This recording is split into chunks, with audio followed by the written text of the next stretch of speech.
मी पहिल्यांदा पाचोरा आणि भडगाव शहरातील तमाम मतदार बंधू भगिनी आणि मातांचे तरुणांचे मनापासून आभार मानतो।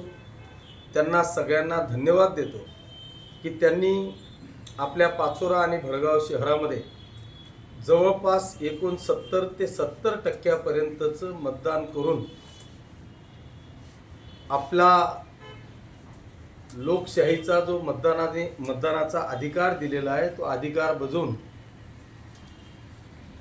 100% पालन केलं।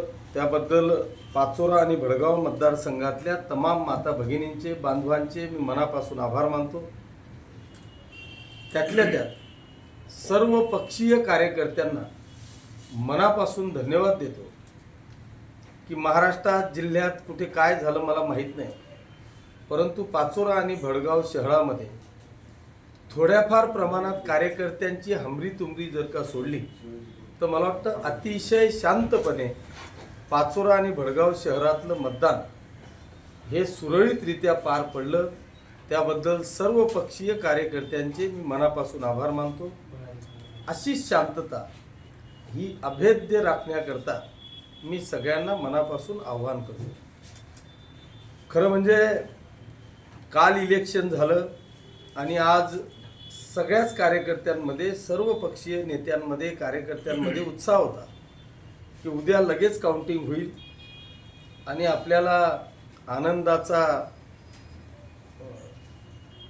घेता येईल अशा पद्धतीचा उत्साह मला वाटतं सगळ्याच कार्यकर्त्यांमध्ये होता। परंतु निवडणूक आयोगाच्या निर्णयामुळे त्यांच्यामध्ये थोडासा हिरमोड झाला।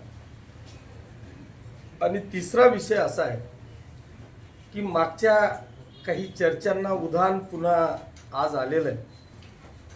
सगळ्या कार्यकर्त्यांमध्ये संभ्रम आहे की एवढे 20 दिवस हा मतमोजणीचा कार्यकाळ लांबलेला आहे, त्याच्यामुळे पेट्यांमध्ये काही घोळ होईल का, तिथं काही गडबड होईल का। पण मी आपल्या माध्यमातून सर्व हितचिंतकांना किंवा पाचोरा आणि भडगाव शहरवासियांना या निमित्तानं आव्हानवजा विनंती करतो की अशा प्रकारे कुठल्याही मतपेटीमध्ये अशी काहीही घटना घडणार नाही याची 100% खात्री मी या निमित्तानं आपल्याला देतो। तरीसुद्धा त्यांच्या समाधानीसाठी मला वाटतं निवडणूक आयोगानेच पत्रकार परिषद घेऊन अशा पद्धतीची मुभा दिलेली आहे की जर असं काही कोणाला वाटत असेल तर त्यांनी आपल्या त्या मतमोजणी केंद्रावर आपल्या पद्धतीने तुम्ही तिथं सुरक्षा गार्ड ठेवू शकतात, अशा पद्धतीचं मला वाटतं आव्हान निवडणूक आयोगानेच केलेलं आहे। त्याच्यामुळे मी माझ्याकरता नाही पण माझ्या कार्यकर्त्यांच्या हितचिंतकांच्या समाधानीसाठी दोघही ठिकाणी मी स्वतंत्ररित्या आपलं गार्ड त्या दोघही मतमोजणी केंद्रावर लावणार आहे।